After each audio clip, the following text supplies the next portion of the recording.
लोकसभा चुनाव के नतीजे आ चुके हैं, लेकिन सबसे चौंकाने वाले जो नतीजे पंजाब में रहे, जिसके ऊपर पूरे पंजाब की नजर थी, वो दो सीटें थी। एक तो खंडूर साहिब और दूसरी सीट थी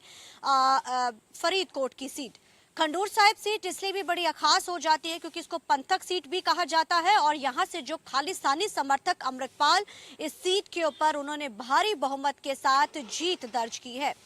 इस सीट की बात की जाए तो गरम ख्याली उस तरफ कहा जाता है, लेकिन जिस तरीके से अमृतपाल जो खालिस्तानी समर्थक थे, और सबसे बड़ी बात है कि अमृतपाल को पंजाब में आए ज़्यादा समय नहीं हुआ था, लेकिन जिस तरीके से उसकी पॉपुलैरिटी पंजाब में बढ़ी, उसके ऊपर देशद्रोह का मामला दर्ज हुआ और जिस तरीके से उसको जेल भेजा गया और उसके बाद उसके ऊपर एनएसए के तहत डिब्रूगढ़ जेल में भेज दिया गया। हालांकि अमृतपाल ने चुनाव प्रचार नहीं किया, लेकिन जिस तरीके से अमृतपाल भारी बहुमत के साथ जीता है, इसके पीछे सबसे बड़ा कारण जो रहा है कि एक तो पंथक सीट इसको कहा जाता है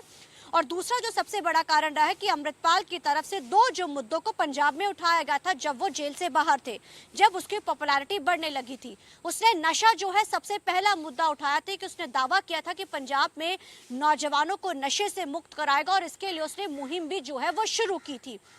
और दूसरी जो उसकी एक पंथक सोच थी, लगातार वो इस सोच के ऊपर आगे बढ़ रहे थे, अपने साथ लोगों को जोड़ते जा रहे थे। कम समय में अमृतपाल की तरफ से लोगों के बीच में एक अपनी पॉपुलैरिटी बनाई गई, एक अलग ही रूप में उसने जो कि आगे बढ़ना शुरू हो गया था। लेकिन जिस तरीके से वो खुलेआम जो स्टेजेस के ऊपर खालिस्तान समर्थक के वो दावे करता रहा, जिसके बाद वो नजरों में आना शुरू हुआ और अमृतपाल की जांच होनी शुरू हुई, तो बहुत सारी चीजें खुलनी सामने आई। अमृतपाल को देशद्रोह के मामले में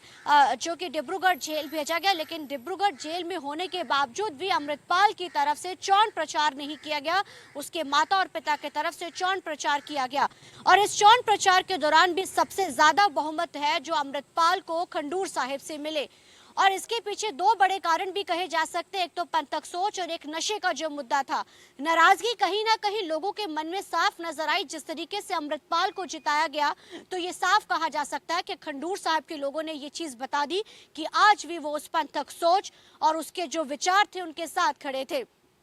हालांकि इस सीट के ऊपर बाकी उम्मीदवारों की तरफ से भी लगातार चौन प्रचार किया गया और कई दावे और वादे जो है, जो चुनावी वादे आमतौर के ऊपर हर जो एक कैंडिडेट की तरफ से किए जाते हैं, लेकिन वो किए गए। अमृतपाल की माता और पिता की तरफ से उन्हीं मुद्दों को उठाया गया जिस मुद्दों को लेके अमृतपाल जो पंजाब के यूथ में पॉपुलर होना शुरू हो गया था। जिस तरीके से उसकी पॉपुलैरिटी बढ़ी और जिस मुद्दों को लेकर वो आगे बढ़ा, उन्हीं मुद्दों को लेकर उसके माता पिता ने भी चुनाव प्रचार किया और लोगों ने भी उनको बड़ा फतवा देके एमपी बना दिया है। और इसके पीछे दो बड़े कारण यही बताए जा रहे, एक नशे का मुद्दा, एक नाराजगी, और दूसरा जिस तरीके से पंथक सोच थी, पंथक सीट इसको कहा जाता है। और ऐसे में अब उसकी जीत ने इस चीज पे मोहर कहीं ना कहीं लगा दी है कि वहां के जो लोग हैं आज भी उसी सोच के साथ और उन्हीं मुद्दों को लेके आगे बढ़ रहे हैं। नशे का मुद्दा सबसे अहम रहता है, चुनाव चाहे कोई भी हो, हर मुद्दे में नशा सबसे अहम होता है। और अमृतपाल ने जब वो जेल से बाहर था, जिस तरीके से वो नशे को लेकर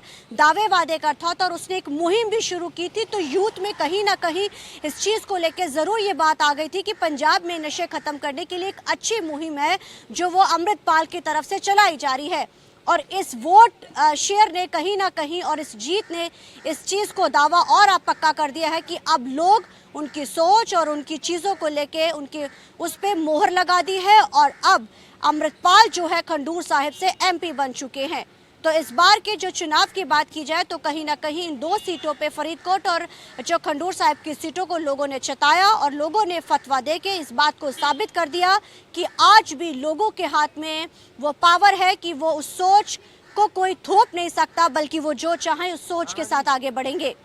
कैमरामैन अलजिंदर के साथ चंडीगढ़ से TV9 के लिए अमनप्रीत कौर।